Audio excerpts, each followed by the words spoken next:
Welcome to Night Shift. We are previewing UCF versus North Carolina today. Jeff Sharon, your host, with you, along with the student of the game, Kyle Nash, Don Struble, and wow. All right, after a bye week, here we are coming up on this first big power conference, non-conference matchup for your UCF Knights. We're going to talk about it here on Night Shift. Make sure you follow us, Night Shift UCF on YouTube. We are powered by Black and Gold Banneret.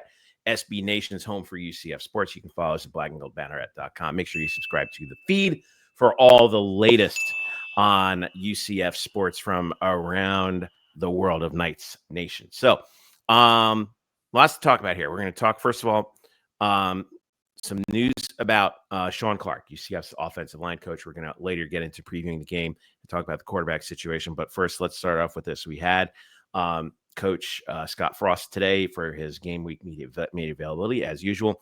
News broke over the weekend of Coach Clark, of course, as we know, the offensive line coach for UCF and the former head coach at Appalachian State. Mm-hmm. All UCF mentioned was that he had a medical episode. Don, what is the latest on Coach Clark?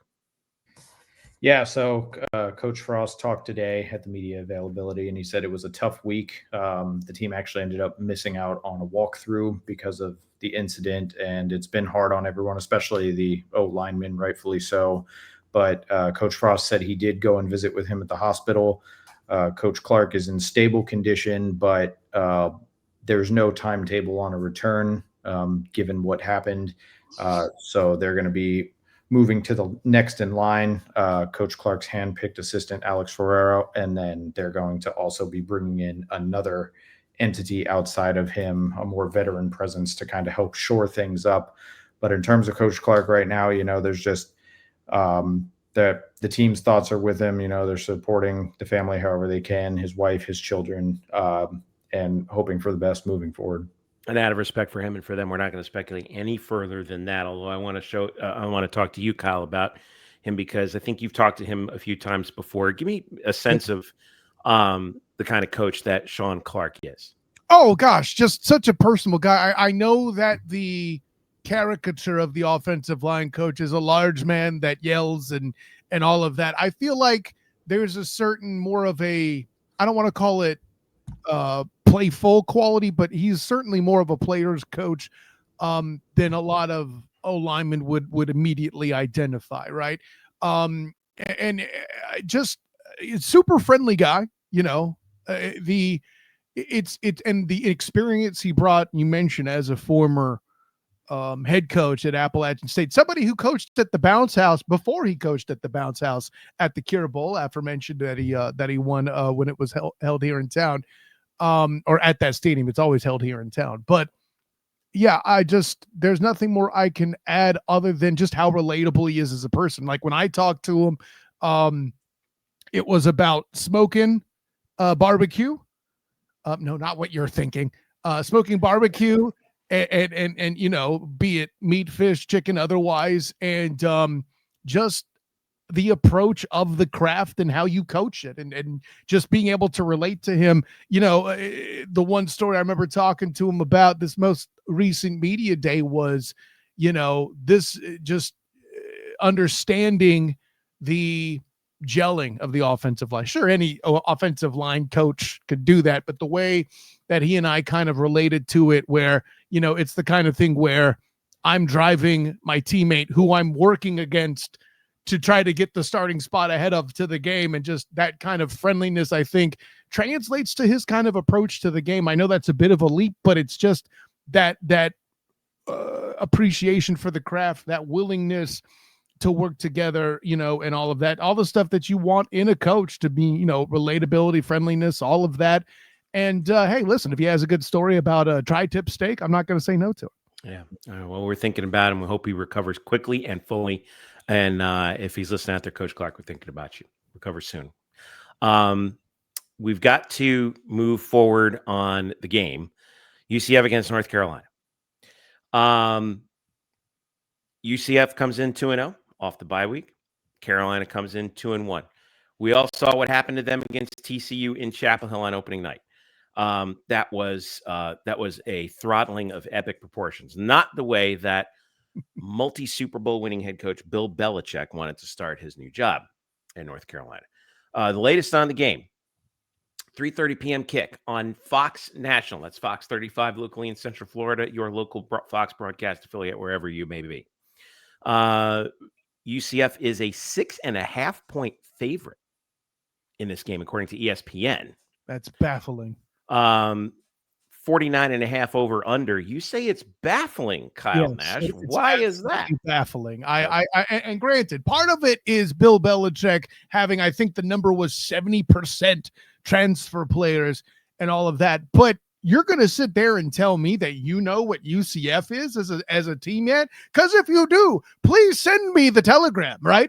When asked who even the starting quarterback was, despite last game, I shouldn't say last week, last game starting Taven Jackson, we still don't have a clear starter because at the top of the depth chart, there's still Cam Fancher. It's a very confusing scenario, and yet somebody's confident enough to put just above a touchdown difference on this game. That's fascinating to me. Is it that confusing though? Well, I see where you're going, and you're doing your best to defend your inferior ACC conference, Jeff Sharon, Syracuse grad. But I'm a Big East fan. Okay, let's just get that out there right now. Right. That being said, I key it. It's obviously sure. Lopez, the Seminole fan, who's the ACC homer. Shouts to Eric Lopez. But no, listen, the power conference, or rather the lack thereof, in opponent for UCF thus far makes this fascinating. We really don't know what we have to see yet. And granted, while Jacksonville State is completely underrated, that game did not go how it should have in the eyes of many. So I find it fascinating that in all the places, by the way, in the past, Jeff Sharon, where UCF has been completely disrespected by lines, they give them the extra respect here. I really don't get it. Well, let's look at Carolina for a second here, okay? They, following the 48-14 boat racing they got at the hands of TCU, right? They go to Charlotte in front of about 10,000 fans and win 20-3. Okay. They played FCS Richmond, who was off to an 0-2 start, and beat them 41-6. So we haven't really learned anything about North Carolina here either. Correct. But what we do know about them is that they got beat pretty handily by a Big 12 team on their grass. Now, cliches exist for a reason. The one I keep coming back to, and Don, I want to come back to you on this after Kyle. The biggest improvement a team makes is from game 1 to game 2. Mm-hmm. Okay. I think we see that in the NFL. I think we saw that here. Granted, not a very strong FCS opponent, but nonetheless, and Jacksonville State is actually pretty good. Mm-hmm. But is this a case where they may have looked at North Carolina in these two games against, again, Charlotte and Richmond, and said, that's not much of an improvement to us? Yeah, no, I think there's some there. And let's give the people in Vegas some credit. They're trying to draw in people to place some bets, obviously. So, putting in something there, I know it's a capitalist organization there. These Vegas people, 100%, they're trying to make money without question, right? So I think there's an element of that. They didn't build all those casinos out in the desert by losing a lot. Exactly. No one got rich cutting checks, Jeff Sharon. Exactly. But I think the main draw for pulling that is, I think they're trying to get, hey, yeah, I'll take those points, bring it on, because that's an awfully big gap, especially with the knee-jerk reaction capability that's out there, seeing the aforementioned drubbing of North Carolina against the Horned Frogs of TCU, without question. Don, what do you see?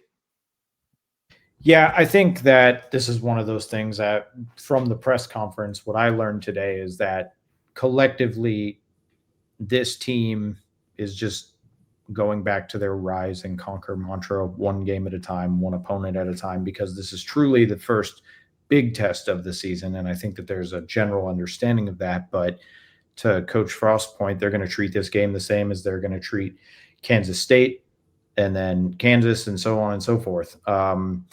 And to what Dwayne Thomas said, he said that this is a nameless, faceless opponent, and everyone has this extreme respect for Bill Belichick, but I don't think anyone is quick to assume how, and not that they would divulge this to the media anyway, but no one's going to be quick to assume how an outcome is going to play out. Like, but and to Thomas's point, I think he's more excited to play in front of a packed bounce house. I mean, he's had so much fun in front of the first two home crowds. I don't think he really knows what he's in for. I mean, that place is going to be bumping. Like, because now the season truly gets underway, guys. And so I think that there's going to be, I think that we're going to truly see what this team's made of and how much fight they have in them, because they're going out there for multiple reasons. They're playing for Coach Clark, they're playing for themselves, and they're playing to put UCF on the map and quiet the naysayers. I mean, like, let's not forget where the national projections had this team, and this could be the first moment. Yeah. Ooh. Some interesting facts that I wanted to bring to the table about North Carolina. Of course, Scott Frost played for Bill Belichick for 2 years with the New York Jets. When Bill Parcells was the head coach, they actually drafted Scott Frost out of Nebraska and moved him to safety. Bill Belichick was the defensive coordinator before he famously jumped ship over to the New England Patriots, and the rest is history. Some familiar names if you're an NFL fan on the North Carolina coaching staff. Anybody out there remember Freddie Kitchens? Anyone? Oh my goodness. Former Browns coach, right? Offensive coordinator and tight ends coach for North Carolina. How about this name? Natron Means. Oh my goodness. Running backs coach. I'm spinning. So now not only will I turn heads mentioning him here at the Black and Gold Banneret, when he comes up on the Duval Dive when I'm covering the Jags, everybody's gonna win. There we go. Steve Belichick, defensive coordinator and linebackers coach. Never heard of him. Mike Prefer, special teams coach, longtime NFL special teams coach. And let's see. Look at that. Defensive line coach, Bob Diaco. Look at that. Former UConn head coach and the originator of the conflict. Must we? Yes. I'm just going to drop in we must. Dynamite thing. We must. It's a thing. On that coaching staff, there's 7 Super Bowl appearances, 6 wins, because Natron Means got blasted against the 49ers when the Chargers made it there with, I think it was Humphreys at quarterback. Stan Humphreys at quarterback. Although Natron scored at least 1 touchdown in that game. I believe it was only 1 touchdown. Details. But the punchline is... says the 49er fan. Listen, you're bringing that up. I can't help you with that. Facts, but it do be the facts, though.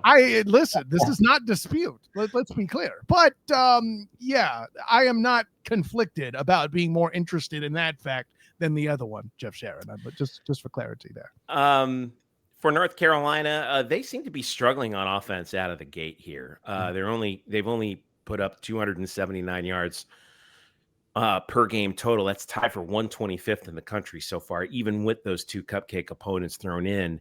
They were 117th in passing offense, 100th in rushing offense. Gio Lopez, their quarterback, is out of Madison, Alabama. He's currently hitting on 58% of his passes, 31 of 53, 3 touchdowns, 1 pick. And this was after last year he threw for 2,500, 18 and 5. Let's just say this, Jeff. Okay. The UCF Knights are doing far better without RJ Harvey than the UNC Tar Heels are doing without Omari and Hampton. I can tell you that much thanks to a lot of stuff I've seen. Fair, but that only goes as far as the next game. Like if they have a breakout, it could be a problem. Now, are there any concerns, Don, that on the UCF defensive side of the ball, anybody who is missing or who might be a little bit banged up, or any real concerns that you see on the defensive side of the ball facing up against North Carolina? They're mostly healthy. I mean, as Coach Frost said today, they're dealing with bumps and bruises as everyone has, and he thinks that's why it was good for there to be a little bit of a reprieve and some time off with this bye week, especially heading into such an important game. But there's nothing of real significance leading into this contest.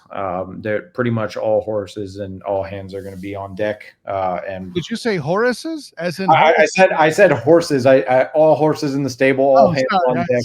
Yeah. Now Jeff's just going to get mad. Kyle, another dad joke. Jeez. I just misheard you. I thought, hey, man, I know he's your favorite player this year. I know he is. He's one of them. At least on that side of the ball. But yeah, no. Horace, if you're listening, I'm so sorry, man. Carry on. And if you are listening and aren't a hater, what can I say except you're welcome? Carry on. I think that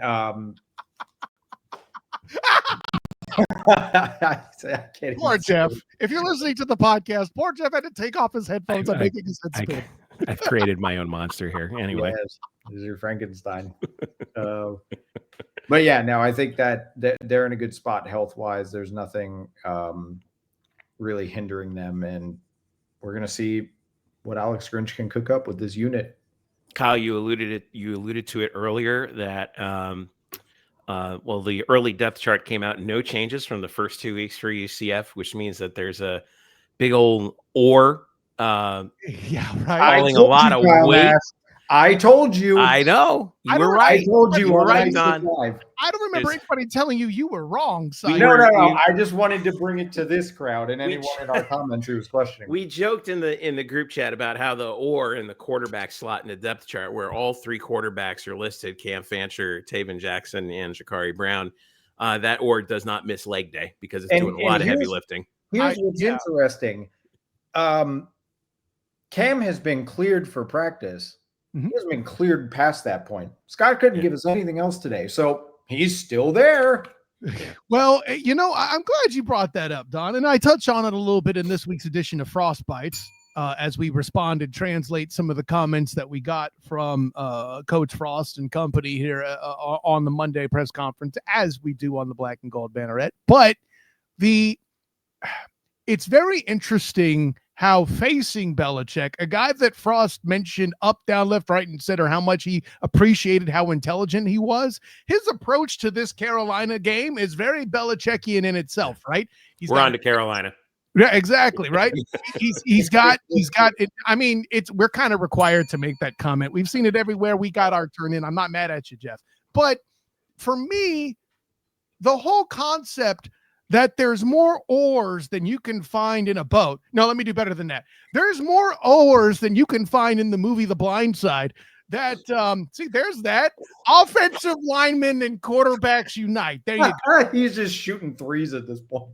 But Jeff couldn't be more angry about me scoring. Nonetheless, I can't stop. I can't stop. Nonetheless, with all of this in mind, the extra week of prep for Belichick. And I'm not saying Scott Frost wanted Cam Fancher to get hurt, but having a quarterback with medically ambiguous status heading into a game, gentlemen, where have we heard this before? Call me a conspiracy theorist if you want, but it's a great way to hide that Taven Jackson's starting all along. I'm just throwing it out there. But if you're Bill Belichick, are you really are you looking at that and being like, man, we got to be ready for this guy here? I get that the game theory here is every minute that North Carolina spends prepping for guy A is one less minute that they spend prepping for guy B, right? But really, he probably did I addressed that at a bit more length than Frostbites. And you can make your decision and judgment based on inferences. That. Go ahead, Don. He probably did a short clip of film talking about, okay, if you see number 11 come in for the other side, they're running the ball with so, on to the next one. It's just that Bill probably touched on it a little bit. Are you saying that they know what Brown can do for them? I see what you're doing there. Donnie Knox. I'm not mad at you. That was brilliant. Yes, icon on the top left. Poor Jeff. I think he's dead. Yeah, we got to host the show now. No, that's the last thing he wants. See, that brought him back to life. Yeah. Man. No, but listen, I think there's a lot. I mean, we make the correlations in the comments, but to bring a little bit more substance too, when asked what he expected from Coach Belichick, he said the things we tend to hear even from NFL analysts, right? Coach Belichick is going to take away the thing you're best at. But when you're a UCF team where that's not clearly identifiable, there could be a slight advantage, and it has nothing to do potentially with the starting lineup. I just mean, will UCF come out running the ball? Will they come out throwing it? Scott Frost has put enough ambiguity out there to where maybe they will come out and pop another bomb just for the hell of it, like we saw against Jacksonville State to open the season. You can't rule that much out. And I'll say this too. You better know that Bill is ready for the fact, or is going to account for the fact, that the offensive line may just be a little less prepared this week because of Coach Clark's absence. We may see a few abnormal or strange blitzes to try to challenge him, maybe get a key sack on an obvious pass situation. I can't rule that out either. 3:30 p.m. kick on Fox. Eric Collins will do the play-by-play. Spencer Tillman is the analyst there on national TV. As we wrap up and before I want to get your guys' picks on the game, man, Bill Belichick is going to be coaching a football game at UCF. Is this now? I've said this before. I'm a New York Giants fan. There's my Eli Manning jersey right over my head. If you can't see it, those who are listening on the podcast, correct. Those of you who are listening, I was born 2 towns over from East Rutherford. Okay. Bill Belichick is like, he is revered among among not just obviously New England Patriots, Giants fan. I get it's not hard to get the lore, right? And here he is, 73 years old, coaching the North Carolina Tar Heels at UCF. It's just, what is the true big picture significance of this, Don? Or, it's, set the scene. Like, what does it mean? I mean, I would be, correct me if I'm wrong, but this is the most famous name to come coach in this stadium. I mean, it's up there. Yeah. I'm searching my brain. Spurrier? I give, in terms of air quotes fame, I would say that Dion is a bit more famous than Bill, but Prime, being a coach, it's him in Prime. Those are the two. Obviously, Dion from a player's perspective. Spurrier's a good call out too when South Carolina came to town. Jeff, Spurrier's solid, but he's not Bill, and he doesn't bring the essence and the air of fame that Bill does. I mean, he doesn't have 6 Lombardis to his name. No, he does not. He does not, and that's the thing. I mean, this was the game. Remember when Scott came back, guys? Like, this was the game that everyone has had circled since December. Like, sure. This is the marquee matchup, and you're gonna be hard pressed to find another regular. I mean, who knows? Maybe they'll play North Carolina again to make up for all the hurricane delays. But for right now, in this moment, this is huge. And again, I mean, it's not like they were together for that long, so I don't want to say it's a student-teacher thing, but there is a connection there with him and Coach Frost, and it's very real. And it's like, if Frost can come out victorious, I mean, I'm not going to go as far as to say David and Goliath, but when you put their coaching resumes together and who they are, it kind of does feel like that kind of situation. No, I mean, this is magnitudes of epic proportions. Like, this is big time. Kyle? I think there's a bit more. I don't want to say it's a little overrated, but it is a cool thing, right? This is the kind of thing where, in another 5 years, when we're talking about things here on the Night Shift podcast, and, you and Eric Lopez, Jeff, are waxing poetic about nostalgia, the time that Bill Belichick came to town will come up, obviously, right? Just like everybody remembers, Texas was the first team to do battle with Kyle Israel in the bounce house, just like people are going to forever remember, Travis Hunter perhaps making the most athletic play to ever take place in the bounce house. Just there's so many different pieces of history that you can point out, and this would be among them. As far as an actual weighted victory, listen, I know I've hinted at the fact that this victory could determine whether or not UCF makes a bowl game down the stretch. That, I believe, is the extent to its significance long-term for me. As a North Carolina team that's already struggling, it's not like it's going to help UCF get ranked or anything like that.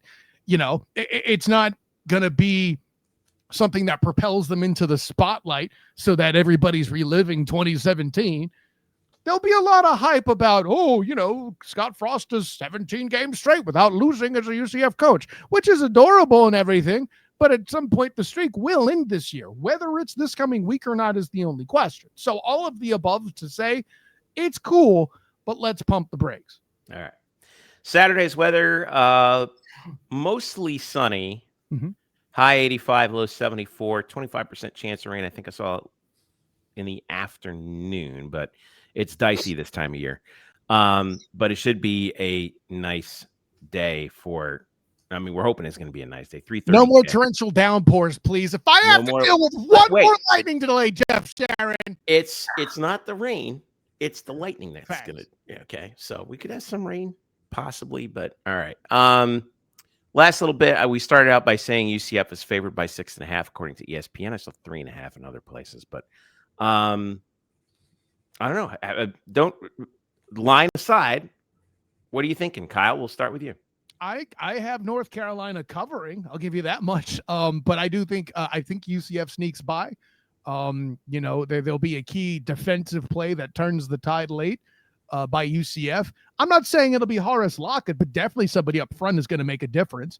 The way this defensive line and the linebackers in general have played has been pretty solid. I think you have to account for them. And the woes that we saw with Belichick's team up front on offense kind of matched the kind of thing we saw with Prime in Colorado, who only had 65% or so transfers on his roster at the time, right? So I think it's that kind of struggling in the offensive line that Alex Grinch has the opportunity to take advantage of. Yeah. Don? Yeah, I'm with Kyle. UNC is going to cover.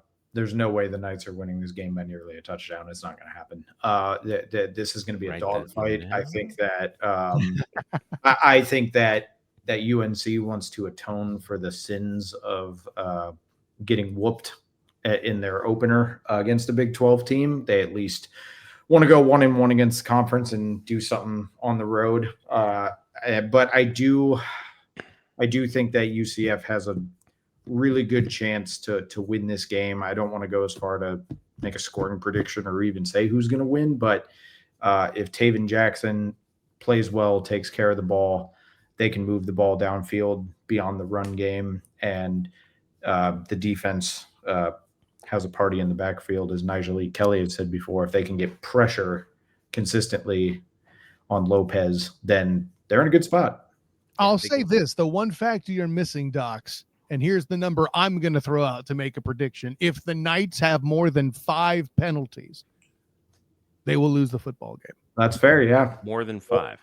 And third down conversions are important too, Nash, right? I think that'll be true for both sides because both offenses are lacking. Penalties for me is going to be the difference maker, right? Because if you're not converting and your further back field position favors the other side, and that kind of matters. Listen, how much we've talked about real estate with Coach Pete Alomar and the acquisition of it on special teams. I think that decides this football game to an extent. I'm not saying look at the starting field position that decides it, but it'll be a factor. Discipline may supersede skill. I'm going to put this out there. This could be this could be the Alex Grinch party. That TCU game, Carolina gave up 2 touchdowns, 2 defensive touchdowns. TCU held Carolina to 222 total yards, 3 turnovers, and TCU, and here's the other bit in the running game, Kyle and Don, TCU had 29 first downs. That's a lot. Carolina had 10. So what a way to tribute Shawn Clark if UCF were to reproduce that. That's a great point, Jeff. So I'm just putting it out there that this could be, and this could be an Alex Grinch party, and it could be Miles Montgomery. We've been waiting for him to break out yet. and this might be it. Yeah, hopefully you won't get another touchdown called back by a penalty to reference both. Fair. Yeah. So, again, 3:30 kick. Saturday. Last thoughts on this, guys. Or what are we missing here? Anything? I don't think so. I think we covered everything. Yeah, I think we covered everything. So we're going to be monitoring. By the way, the coordinators, we hear from them tomorrow. Tomorrow being Tuesday. We'll have preview content all week. We're going to have our Know Thy Foe coming up in the next couple of days. I've actually already started to work on that. Trying to find as many. I actually found video of Scott Frost's lone NFL interception. Nice. With the New York Jets. However, Belichick was not the coach at the time. What was it, 2000? It was 2000. It was Al Groh was the head coach at the Jets at the time. But did you catch who he picked off? I'm curious. Yes, I did. It was against the Buffalo Bills, and I think it was Frank Reich. That's fascinating. Yeah. Wow. Okay. Speaking of another college coach out there, yeah, wild. So I'm really looking forward to this, guys. What's the plan for Saturday? I know we're going to get there. You start the live blog up about 1:30, and off we go. Right, Kyle? You're going to be there on the field, giving us the scene early, and then off we go. Right. Correct. Now, granted, Docs is on assignment, so he won't be with me in the press box. Right. But nonetheless, Elo will be though. Yes, the great Eric Lopez will be there with me, and we will have Night Shift live after the game. Yes. So make sure you check out the Night Shift YouTube channel and get that live reaction from the two of us, Eric Lopez and I. Elo will be back in the fold for Night Shift, so that'll work for all of you out there looking to either celebrate or have your therapy session. Regardless, we'll be one way or the other. All right, guys, thank you so much for checking in with us. It's going to be a fun week. Here's hoping that it gets off to a good start because conference play right around the corner. And by the way, we did get confirmation of kick time for UCF's conference opener in the Little Apple, noon Eastern on the 27th. That's 11 a.m. Manhattan time. That's awesome. So get ready for some early football if you're heading up to Kansas State for that ball game. Reminder. Hit us up on the feed on blackandgoldbanneret.com for all the latest. We have up on the site right now Nightcap, Bryson Turner, and Cassidy Mills covering things all week. Cassie's got some. I had to give Cassidy her first bell. I'm sorry. I got excited. You deserve it. You've been doing very well. Put it out there. We also have, obviously, we talked about preview content coming up. Make sure you follow us on X, UCF Banneret_SBN, Black and Gold Banneret on Threads, Facebook, and Instagram. We've got everything all set. Don't forget the YouTube channel, of course, Night Shift UCF on YouTube for all the latest from all the coaches and players who we talked to. We got a lot there for you. So make sure you follow us for all of that. We're going to wrap it up here, and we will see you on Saturday afternoon for UCF and North Carolina. For Don Struble, the student of the game, Kyle Nash, I'm Jeff Sharon. This has been Night Shift. Enjoy the week. We will see you Saturday for UCF and UNC.